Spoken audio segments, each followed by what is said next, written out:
이제 구정의 연휴가 어제부터 시작이 됐습니다.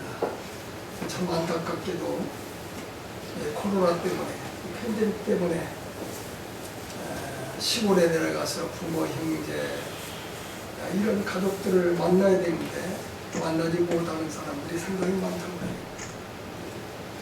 시골에다가 현수막을 걸어놓고 시골에 내려오지 않는 것이 효도하는 것이다. 이 귀소질환자는 걸리면 죽거든요. 근데 그것뿐만 아니잖아요.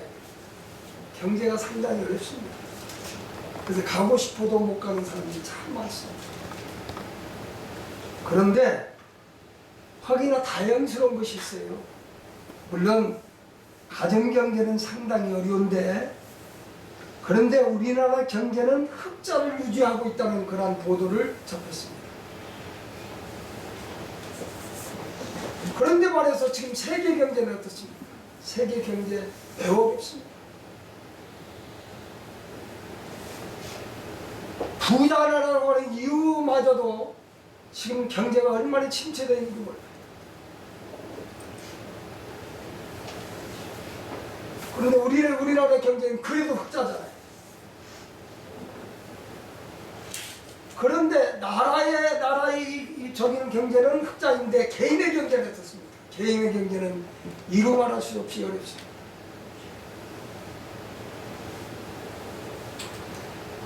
바로 이 개인 경제가 어려우니까 경제 때문에 위기에 처해 있는 사람들이 상당히 많습니다. 이 여파가 어디까지 미치게 되느냐, 이 교회까지 미치게 됐습니다. 그래서 문 닫는 교회들이 너무나도 많습니다.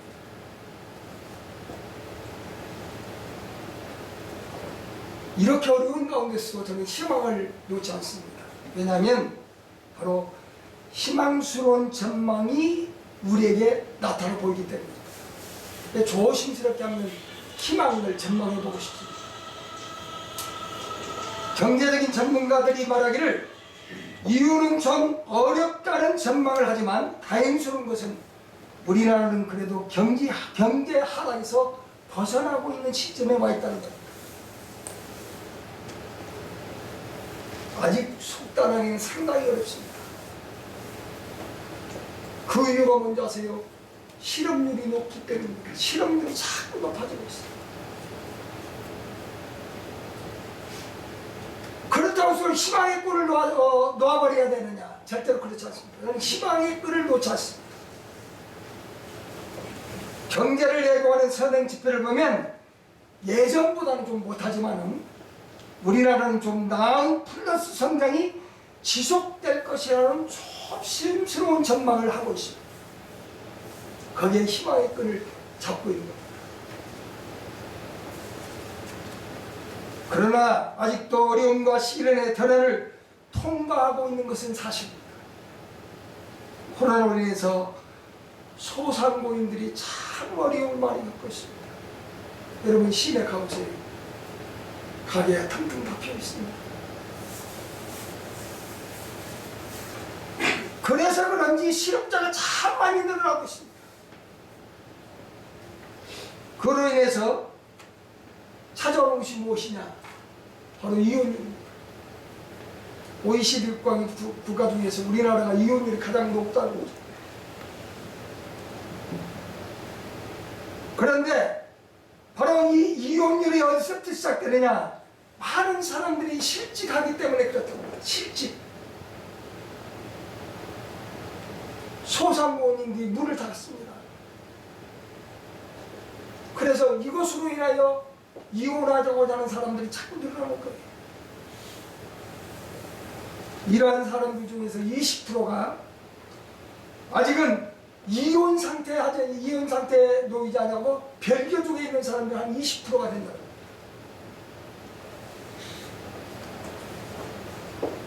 이러한 사람들은 직장도 잃어버리고 부인도 잃어버리고 가정도 잃어버리고 자녀들도 잃어버렸습니다. 통계에 의하면, 저는 팩트를 얘기하는 겁니다.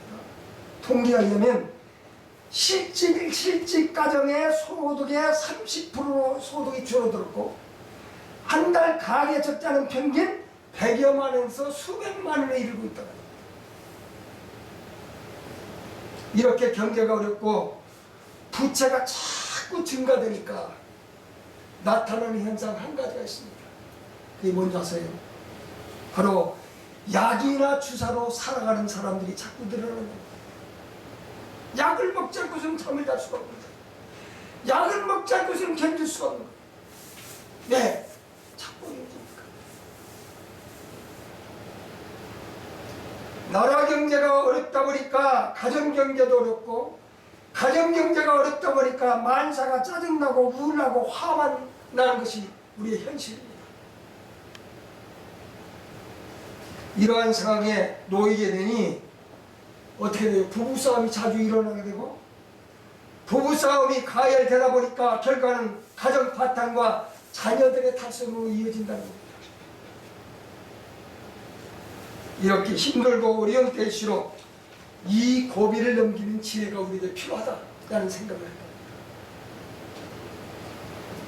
본능적으로 행동할 것인가 아니면 이성적으로 생각하고 행동해야 할 것인가, 이것이 결정해야 될 상황이 우리가 지금 놓이고 있습니다.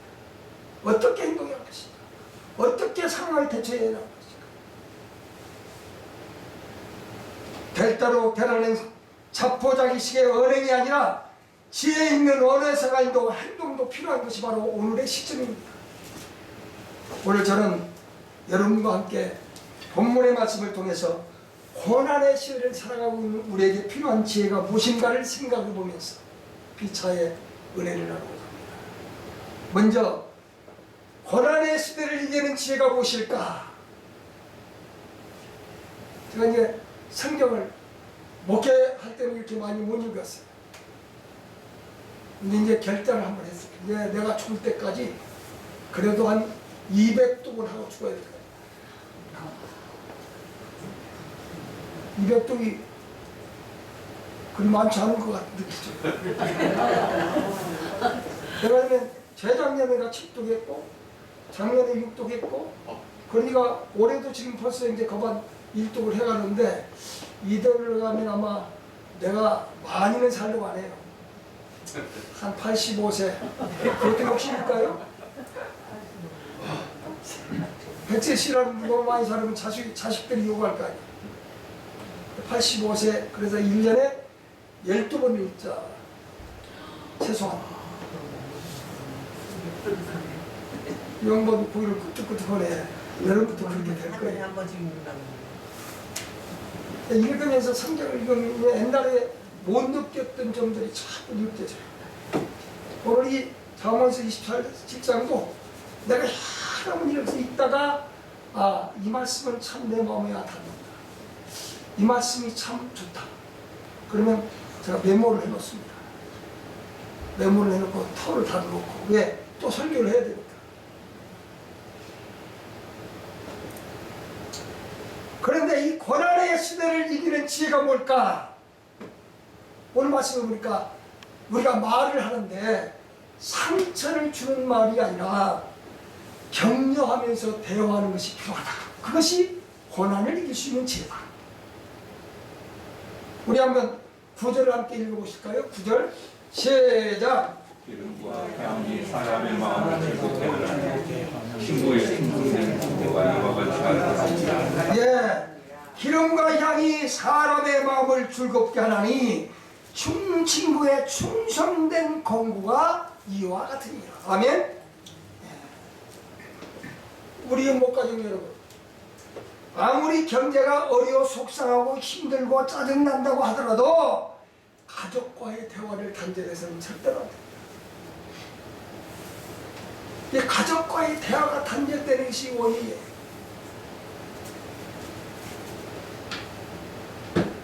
대화를 한다면 어떠한 대화가 있어야 될까요? 대화의 내용이 참 중요합니다. 가족과의 대화는 상처를 주는 대화가 아니라 격려의 대화가 필요하다는 사실을 오늘 말씀은 잘 말해주고 있습니다. 격려하는 것이 필요하다. 9절 말씀, 친구의 충성된 공고는 기쁨과 향처럼 아름답다라고 했습니다. 여러분에게 있어서 충성된 근거가 뭘까요? 네? 충성된 근거. 주소도 뒤져보고, 야, 책자도 내가 펴봤어. 어떤 목사님의 설교도 뒤져봤어. 근데 보편적으로 다 얘기하는 것이 바로 이 충성된 근거란 사랑이 담긴 말과 진정한 애정이 담긴 말이다. 그렇게 있어요. 결론이. 사랑이 담긴 말, 애정이 담긴 말, 이게 바로 충성된 근거라. 어떻게 해서든지 도움이 될 만한 말을 많이 하라는 얘기예요. 도움이 될 만한 말. 교회 공동체, 가정 공동체, 사회 공동체도 마찬가지입니다. 사회 공동체나 교회 공동체나 가정 공동체의 대화는 비난을 하거나 상처를 주는 말이 아니라 애정이 담긴 권고가 필요하다. 애정이 담긴 권고가 필요하다. 보편적으로 보면요, 사람이 어려울 때일수록 대부분의 사람들의 모습을 보면 상처 주는 말을 참 많이 합니다.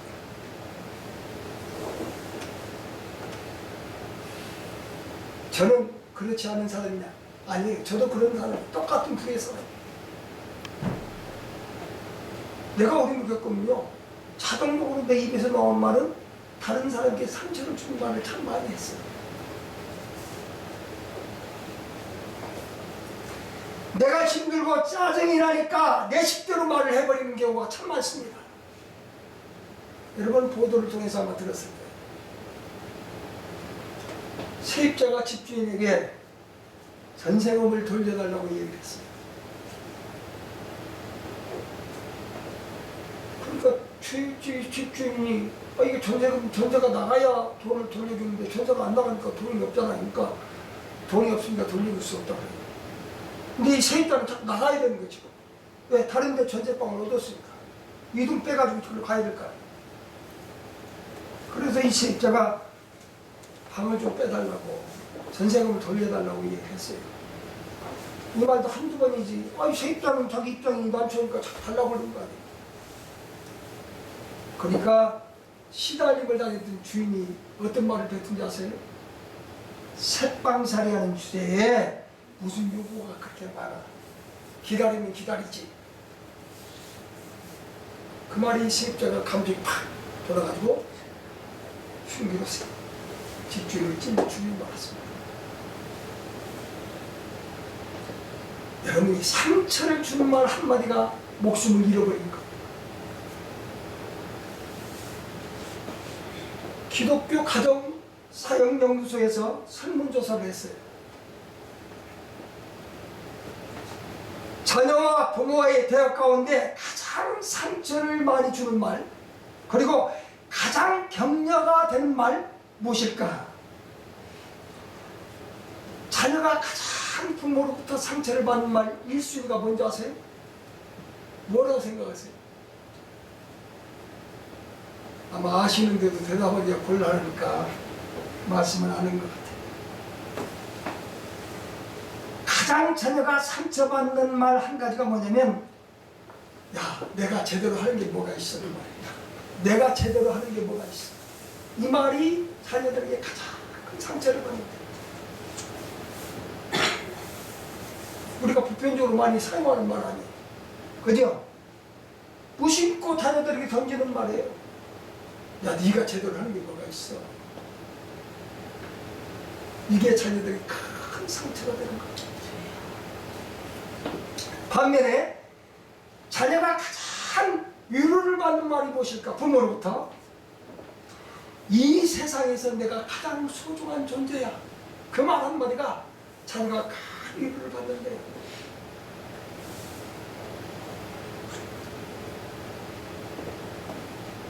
또 부모가 자녀로부터 가장 상처받는 말 1순위가 뭔지 아세요? 뭘까요? 자녀들이 부모에게 하는 1순위. 어머니 아버지 나에게 해준 게 뭐가 있어요? 엄마 아빠가 나에게 해준 게 뭐가 있어요? 그게 부모가 가장 큰 상처를 받는 거예요. 끝까지 10개월 응? 안에다 담아가지고 응? 그냥 해산의 고통을 느끼면서 나아가지고 먹여주고 길러주고 가르쳐주고 결혼시켜줬대 하는 말이 엄마 아빠가 그냥 해준 게 뭐가 있어.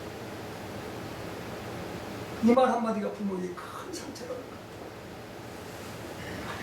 그 다음에 엄마 아빠 때문에 내가 창피해 죽겠어. 그 다음에 모르시면 가만히 계세요.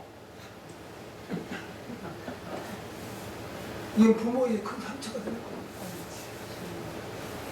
또한 부모가 가장 위로받는 말 첫 번째가 뭔지 아세요? 세상 누구보다 부모님을 존경합니다. 이게 첫 번째예요. 그 다음에 다 부모님 덕분입니다. 그 다음에 세 번째가 부모님 마음을 이제야 알겠습니다.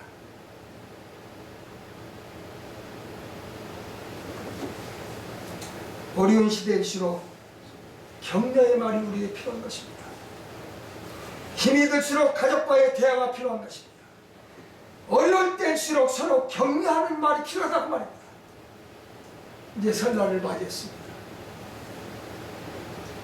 여러분, 이러한 시점에서 오늘 잠언서가 말씀하고 있는 바 친구의 충성된 권고를 여러분의 가족끼리 나눌 수 있는 계기가 되시기를 주의 이름으로 부탁을 드립니다. 애정이 담긴 말. 그 다음에 고난의 시대를 이기는 지혜는 무엇일까요? 오늘 말씀을 보니까 칭찬을 많이 해줘라. 뭘 많이 해주라고요? 칭찬을 많이 해줘라. 자, 우리 한번 2절을 한번 읽어보겠습니다. 2절 시작.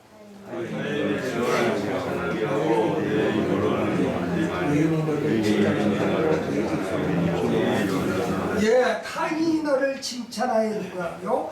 내 입으로는 하지 말며 외인이 너를 칭찬하게 하게 하고 내 입으로는 하지 말지니라. 이 말씀을 수없이 많이 읽어봤어요. 이 뜻이 무엇일까? 내 입으로는 나를 칭찬하지 말고 남의 입으로 나를 칭찬해요. 요즘은요, 자기 피할 시도를 해서 자기 자신이 자화자찬하는 경우가 참 많잖아요. 나도 그 중에 한 사람이니까 제 잘못에 산다. 그런데 오늘 말씀을 보니까 자기 입으로 자기 칭찬하지 말라는 거예요. 다른 사람이 너를 칭찬을 해줘. 다른 사람으로부터 칭찬을 받으라 그 말이죠. 왜 이렇게 말씀하고 있는가? 내가 가만히 생각을 해봤어요. 자기 입으로 자기를 칭찬하면 자랑이 됩니다. 그렇죠? 그 다음에 이 자랑이 과하게 되면 뭐가 될까요? 교만이 되는 거예요.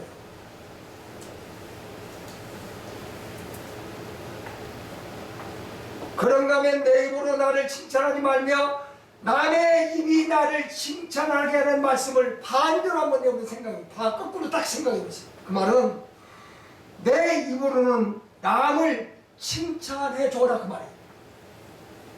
내 입으로 나를 칭찬하지 말고 내 입 가지고 누굴 칭찬해 줘라? 남을 칭찬해 줘라. 이 말씀을 거꾸로 뒤져보면 그 말씀입니다. 집에 가서 한번 읽어보세요. 틀림없어요.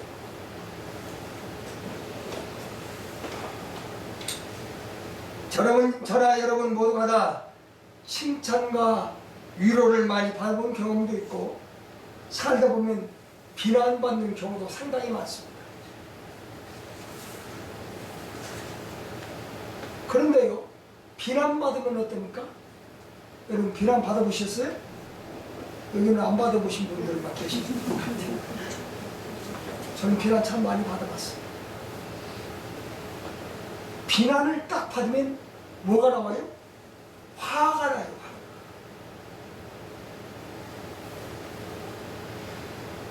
여기 있는 분들은 화가 안 나는가 봐. 성자들이라. 저는 비난받으면 화가 나더라고요.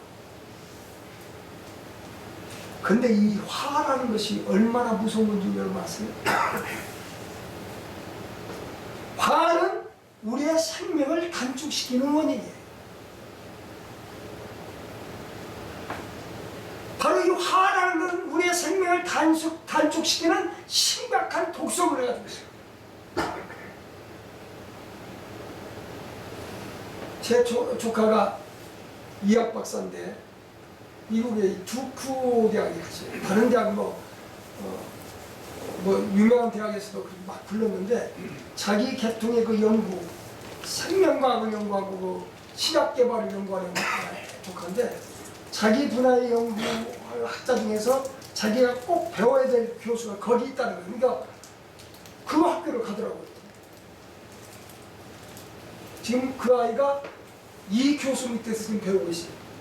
바로 의학센터에 있는 에드워드 수아레즈 박사예요. 이분이 16세부터 77세까지 된 여성 77명을 대상으로 해서 바로 이 대상에 극도로 화를 내게 하고 그 다음에 심장 혈관계통을 분석을 해봤습니다. 극도로 화를 내게 하고 그 다음에 심장 혈관계통을 딱 분석을 했는데 그 결과 혈중 콜레스테롤과 트리글리세라이드 같은 지방이 아주 높아졌다. 이런 혈중 지방은 심장질환 발생에 결정적인 영향을 미치는 그런 것이라 결국 사람을 죽이는 것이 총이나 칼이 아니에요. 바로 말이라고 하는 것입니다. 말.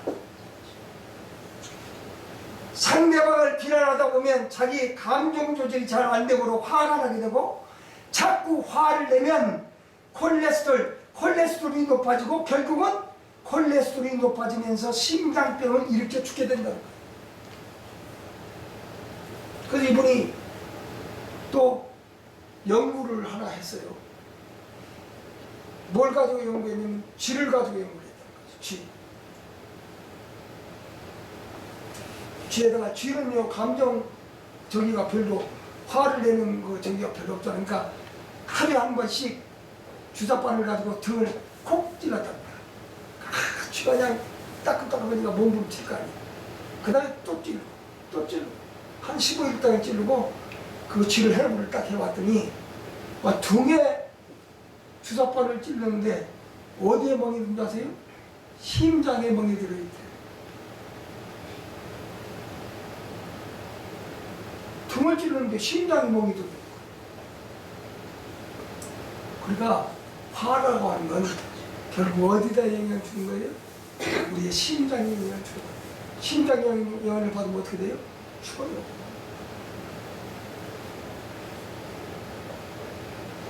그래서 자문 기자는 15장 1절에서 유순한 대답은 분노를 쓰게 하여도 과격한 말은 노를 격동시킨다 그랬어요. 여러분 바로 이 비난과 스트레스는 심장의 피멍을 만들거든요. 심장의 피멍이 들게 합니다. 반면에 칭찬은 비난과 정반대의 결과를 가져옵니다. 칭찬을 받으면 자기 존재 가치를 확인하게 하는 계기가 된다는 거예요. 자기 존재 가치를 확인하게 하는 계기가 된다. 자꾸 칭찬을 들으면요, 이 칭찬을 듣는 사람들은 그 칭찬에 부응하려는 기대 심리를 가지게 되고 결국 그 칭찬에 부합된 결과를 가져오게 된다는 거예요. 내가 칭찬받는 만큼 그러한 사람인데 그러한 결과를 가져와야지. 거기 자꾸 집착해서 살다 보면 그런 좋은 결과를 가져오게 됩니다. 제가 이 설교를 준비하면서 안 펴본 책도 펴봤습니다. 신학교 때 심리학 개론을 공부한 적이 있거든요. 근데 그것이 딱 생각나서 책을 딱 펴봤어요. 심리학에서 감정적인 자극을 스트로크라고 해요. 그죠? 근데 이 긍정적인 자극을 포지티브 스트로크라고 하고 부정적인 것을 네거티브 스트로크라고 해요. 근데 이 긍정적인 자극이든 부정적인 자극이든 이 감정적인 자극 스트로크가 자꾸 쌓이게 된다는 거죠. 자꾸 쌓이게 되는 거예요. 부정적인 것이든지 긍정적인 것이든지 자꾸 쌓이게 되는 거예요.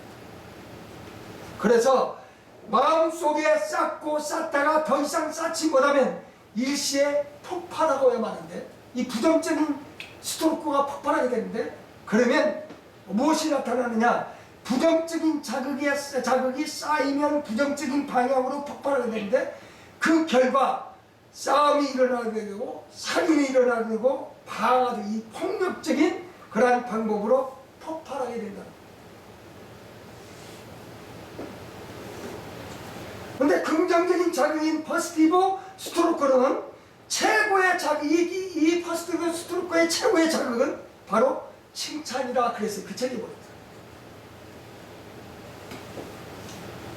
한마디로 칭찬은 돈 안 드는 보약이다. 아멘? 돈 안 드는 보약이라고 그랬어요. 여러분 자꾸 칭찬을 들으면 칭찬을 받는 사람은 뭘 먹는 거예요? 보약을 먹는 거예요. 자꾸 칭찬하는 사람은 뭘 먹는 거예요? 그 사람도 보약을 먹는 거예요.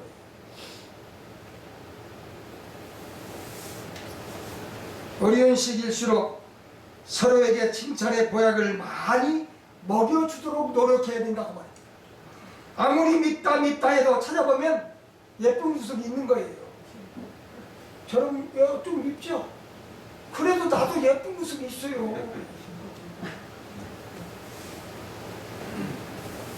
자식 밉다 해도요, 그 자식 가만히 뜯어보세요. 뜯어보면요, 예쁜 구석이 있기 때문에 키워먹는 거예요.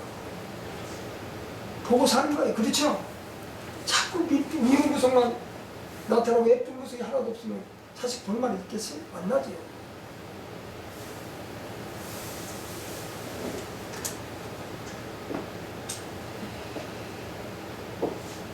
아무리 밉다 해도 여러분 자꾸 칭찬하려고 하는 마음을 가지세요. 아멘?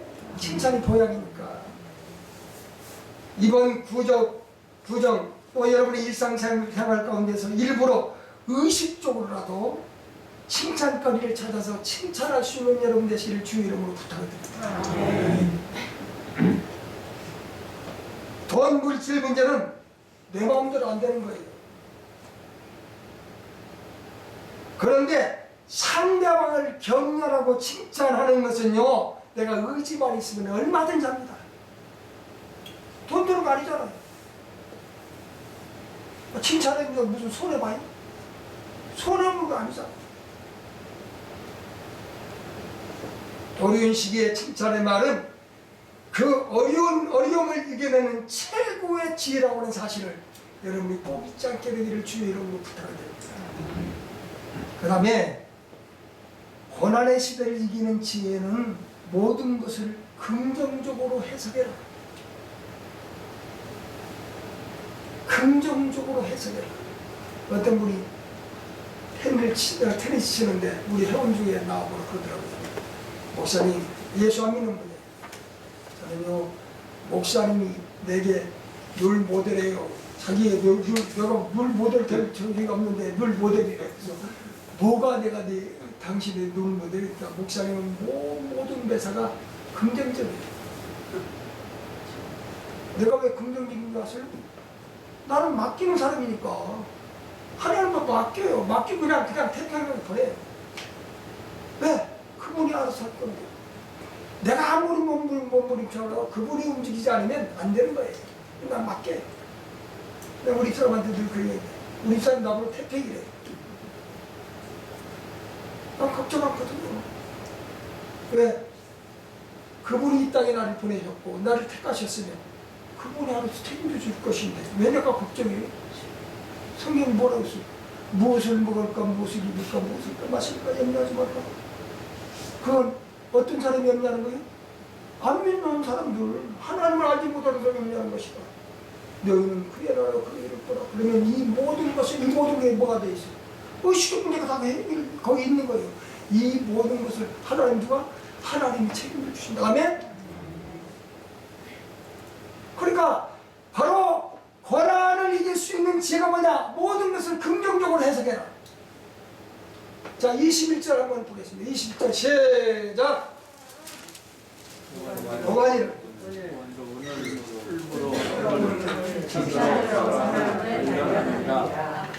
여기 보니까 도가니로 을을 풀무로 금을 칭찬으로 사람을 단련하느니라. 아멘. 제가 목회할 때 시골에 덕원강산이라고 내가 한번 한 게 있죠. 은강 우리나라에서 최고 큰 은강 가지고 있는 집사님 계셨어요. 나 신방을 갔다가 내가 그 광산에 한번 가봤어요. 마침 은을 제를 하더라고요.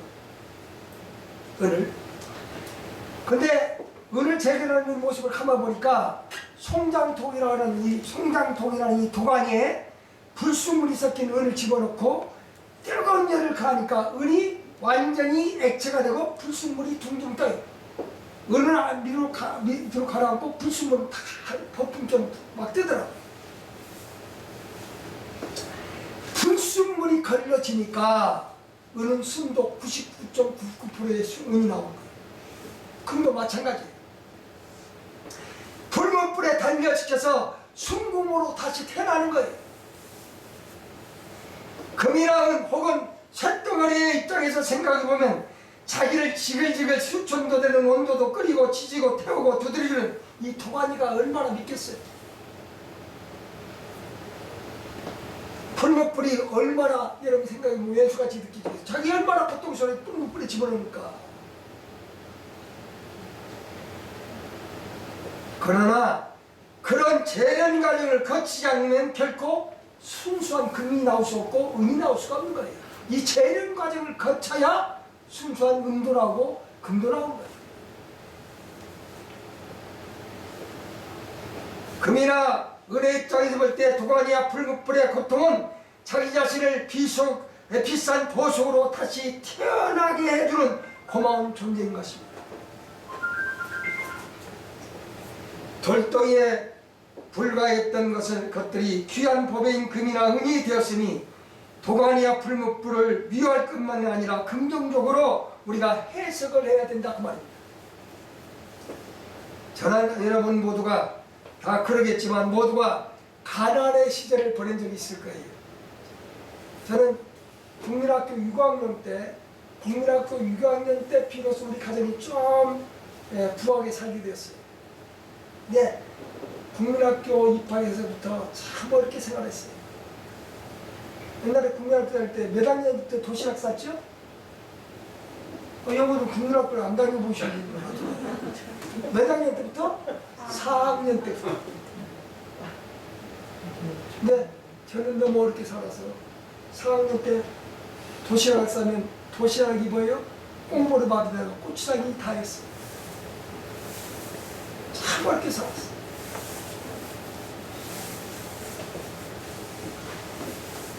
제가 어렸을 때 소원이 뭔지 아세요? 계란 후라이 한번 먹어봤으면 이게 소원이었어요. 요새는 그 계란 후라이 별에 빠졌잖아요. 사이다도요 얼마나 귀했는지 여러분 사이다 한 병 사가지고요 감춰놓고 한 모금 마시고 또 한 모금 또 감춰놓고 그러면 사이다 자꾸 뚜껑 열으면 김 다 빠져요 안 빠져? 다 빠져. 그래도 그거 보면서 얼마나 기분이 좋았던지 몰라요. 여러분은 부하게 살아서 그런 경험이 없을 거예요.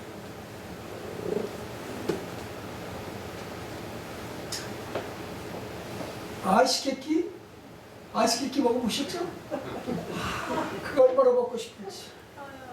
근데 돈 없어도 못 사 먹었어. 나중에는 얼마나 먹고 싶은지. 그럼 내가 아이스케이크 통을 메고 다니면서 팔면 먹을 수 있을 것 같아. 그래서 초등학교 때 아이스케이크 통을 메고 그리고 다니면서 팔았어. 그럼 돈이 나니까 그 아이스케이크를 먹는데 얼마나 기분이 좋았다. 저희 때는 구슬치기 많이 했거든. 구슬 활동이 없으니까 부잣집 아이들은 구슬이 많아. 그러니까 부잣집 아이를 등에 업고 50m 정도 업어주고 구슬 하나 얻어서 구슬치기를 했던 그런 기억도 나요.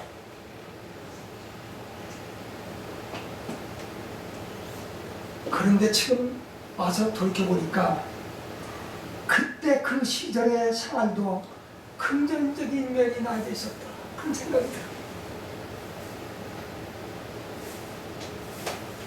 여러분 가난했기 때문에 아무것도 의지할 수가 없었어요. 그러니까 의지할 수가 없으니까 뭘 길러? 독립심을 기르는 거예요. 왜? 의지할 게 아무것도 없으니까 독립심을 길러. 자립심을 기르는 거예요. 나 도와줄 아무도 없어. 내 스스로 살아야 돼.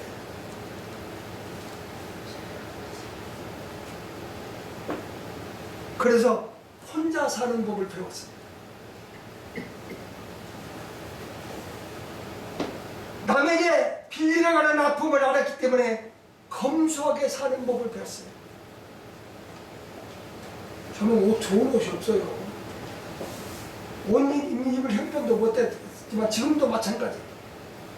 좋은 옷은요 사치라고 생각할 때 하는 게 나아요. 그래서 우리 집 가보면요 10,000원짜리 20,000원짜리 수두룩해요. 왜? 옷은 내 부끄러운 모습만 가리키면 됩니다. 겉으로 치장이 무슨 소용이 있어요. 속을 털도 비었으면 아무것도. 내 부끄러운 모습만 가리면 됩니다. 제 좋아하는 그거예요. 이것도 아마 한 15년 넘게 입었을 거예요. 20년 가봤을 거예요. 다른 사람 같으면 다 버렸을 거예요. 나는 이쪽에 입으니까 못 버리지. 돌이켜 보면요, 이 가난이 저에게 어머니감과는 큰 스승이었다는 사실을 느끼게 되는 거예요. 혹시 여러분 가족 중에 고난을 겪고 있는 가족은 없습니까? 고난을 겪고 있다면 고난 속에서 긍정의 요소를 찾아볼 수 있도록 배려할 수 있는 여러분 되시기를 주의 이름으로 부탁드려요. 꽃이 졌다고 서러울 게 아니에요. 꽃이 져야 열매가 맺는 거예요. 아멘? 뭐 농사를 안 집었는가 봐. 나 농사를 접으니까 그거 알겠더라고요. 꽃이 져야 열매를 맺어요.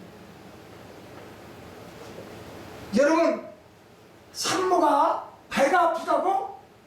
여러분 괴로워해요? 괴로워할 이유가 없어요. 배가 아파야, 괴로움을 당해야 새 생명이 탄생되는 거예요.